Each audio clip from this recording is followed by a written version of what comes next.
이번에 보내주신 자료 이수페타시스라는 기업에 대한 증권사 레포트인데요.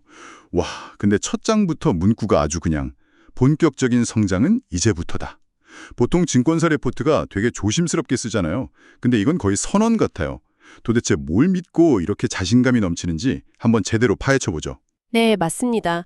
그 문장 하나가 이 리포트의 모든 걸 그냥 말해주고 있는 거죠. 뭐랄까 결론부터 딱 던지고 시작하는 자신감. 그 근거를 한 세 가지 정도로 요약할 수 있는데요. 첫째는 AI 가속기 시장. 이 수요가 정말 폭발하고 있다는 거고, 둘째는 그 수요를 맞추려고 공장을 새로 지었는데 이게 이제 실적에 반영되기 시작했다는 것. 그리고 마지막, 기술이 좋아지니까 제품 가격까지 계속 오르고 있다. 이 세 개가 완벽하게 맞물려 돌아가기 시작했다. 이게 핵심입니다. 수요, 생산량, 가격. 와, 이 세 개가 동시에 성장한다? 듣기만 해도 정말 이상적인 그림인데요. 그럼 리포트가 보여주는 숫자들 보면서 이게 얼마나 탄탄한 주정인지 한번 확인해 보겠습니다. 우선 현재 실적부터 볼까요? 3분기 실적이 시장 예상치를 훌쩍 넘었다고 하는데 가장 큰 이유가 뭐였나요? 역시 제일 큰 건 AI 가속기 쪽입니다. 리포트에 보면 G사 TPU 7세대 매출이 본격적으로 반영됐다 이런 구절이 나오죠. 네, 나오네요.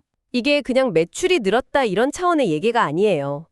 생각해보세요. 지금 AI 기술 전쟁의 제일 앞에 서 있는 회사가 G사잖아요. 그 G사의 최신 무기, 그러니까 7세대 AI 칩의 심장부에 들어가는 부품을 이 회사가 만든다는 건 이건 사실상 기술력의 이너서클에 들어갔다는 뭐랄까 인증마크나 다름없는 거죠. 미래가 곧 이수페타시스의 미래랑 연결되는 그런 구조가 만들어졌네요. 정확합니다. 그냥 물건 많이 팔았다 이걸 넘어서는 거죠. 차세대 AI 칩 경쟁에서 제일 앞서가는 기업의 핵심 파트너라는 걸 숫자로, 실적으로 딱 증명해낸 거예요. 이건 앞으로 나올 8세대, 9세대 칩에서도 이 관계가 이어질 가능성이 높다는 아주 강한 신호이기도 하고요. 그렇군요. 아, 그리고 또 하나 재밌는 게 5공장 증설 효과가 예상보다 한 분기나 빨리 나왔다는 점. 보통 공장 새로 지으면 안정화하는 데 시간도 걸리고 할 텐데 계획보다 더 빨리 생산이 늘었다는 건가요? 네, 맞습니다. 리포트는 이걸 캐파 대비 강력한 수요가 지속되고 있기 때문이라고 분석해요.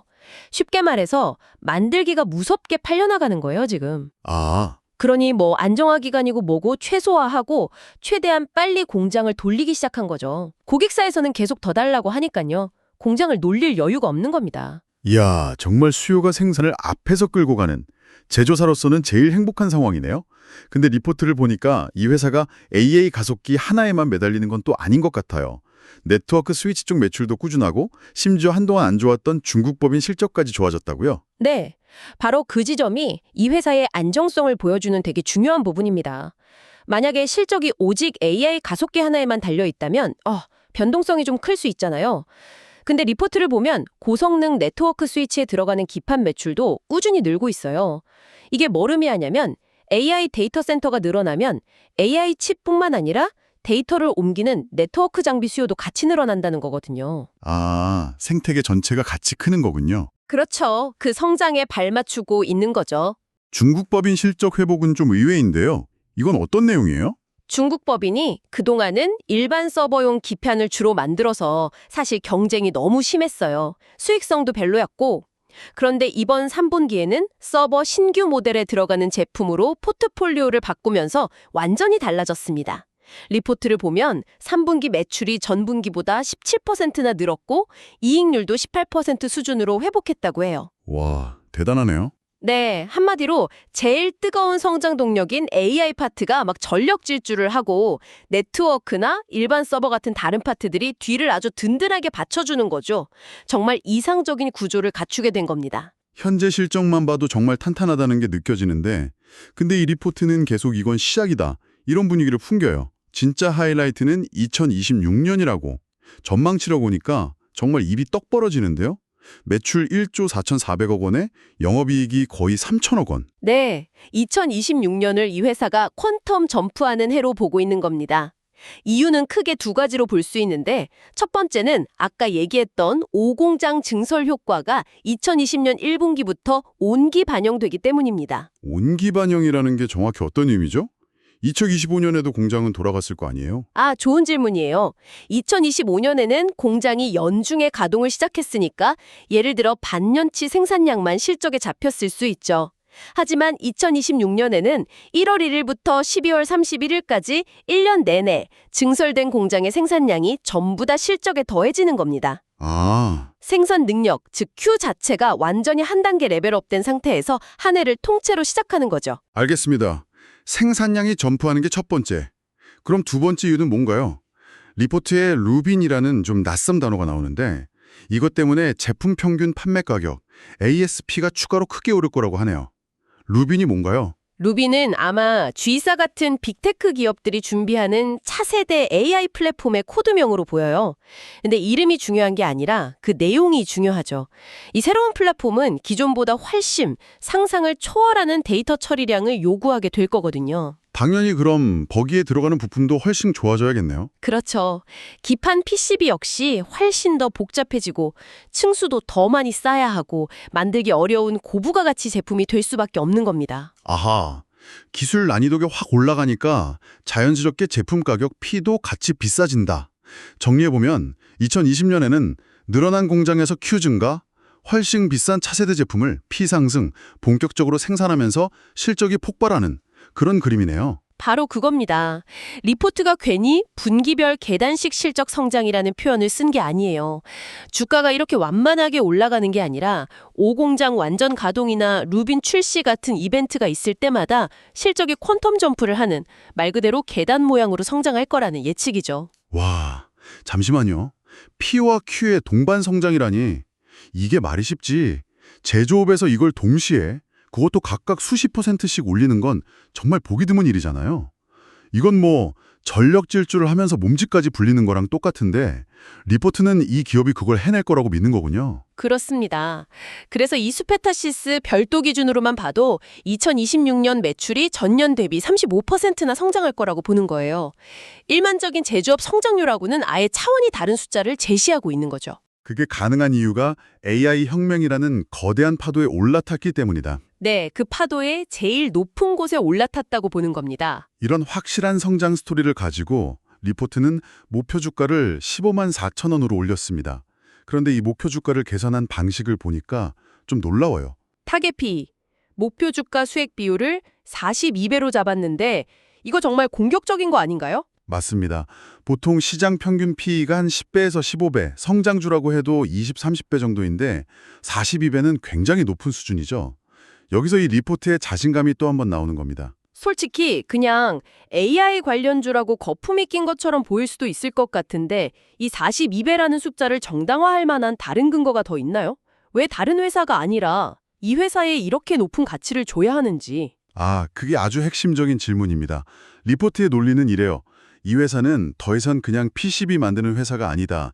AI 시대의 핵심 인프라를 공급하는 기술 기업으로 체질이 완전히 바뀌었다. 이렇게 보는 겁니다. 아, 반도체 장비 회사나 패블리스 회사들이 높은 PE를 받는 것처럼 이수페타시스도 AI 공급망의 핵심이니까 그에 맞는 평가를 받아야 한다는 거죠. 그래서 2026년 예상 주당 순이익 3,646원에다가 이 기업의 바뀐 위상과 성장성을 반영한 프리미엄, 즉 42배를 곱해서 15만 4천 원이 나온 겁니다. 기업의 체급이 달라졌으니 평가의 잣대도 바꿔야 한다. 이런 거군요. 그런데 더 재미있는 건 이야기가 2020년에서 끝나질 않아요.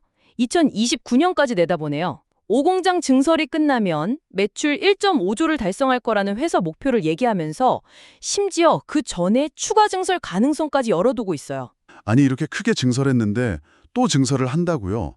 수요가 정말 상상을 초월하나 보네요. 그렇습니다. 그 추가 증설의 근거로 다중적층 전원에 따른 CAPA 로스라는 조금 어려운 말을 들어요. 여기서 CAPA는 생산 능력인데 이걸 한번 풀어볼게요. 네, 저도 그 부분이 궁금했어요. 기술은 더 좋아지는데 왜 생산 능력에 손실, 로스가 생긴다는 건지 잘 이해가 안 되거든요. 혹시 요리사가 더 복잡하고 맛있는 요리를 만들수록 하루에 만들 수 있는 접시 수가 줄어드는 거랑 비슷한 건가요? 와, 정확한 비유입니다. 그거보다 더 좋은 비유가 없을 것 같네요. 똑같은 주방에서 간단한 계란 프라이 100개 만드는 거랑 재료 수십 가지 들어가는 3코스 요리 100인분 만드는 건 완전 다른 얘기잖아요. 그렇죠. 기판도 똑같아요.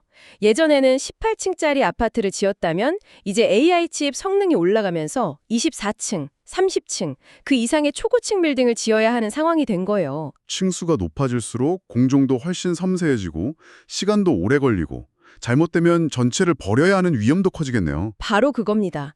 같은 생산 라인이라도 더 만들기 어려운 제품을 만들면 최종적으로 나오는 완제품 수는 줄어들 수밖에 없죠. 이게 바로 CAPA 로스라고 부르는 현상이에요. 뭐랄까, 기술 고도화의 역설 같은 거죠. 알겠습니다. 더 좋은 걸 만드느라 생산 효율 자체는 떨어질 수 있다. 맞습니다. 그런데 AI 시장 수요는 앞으로도 계속 폭발적으로 늘어날 거잖아요.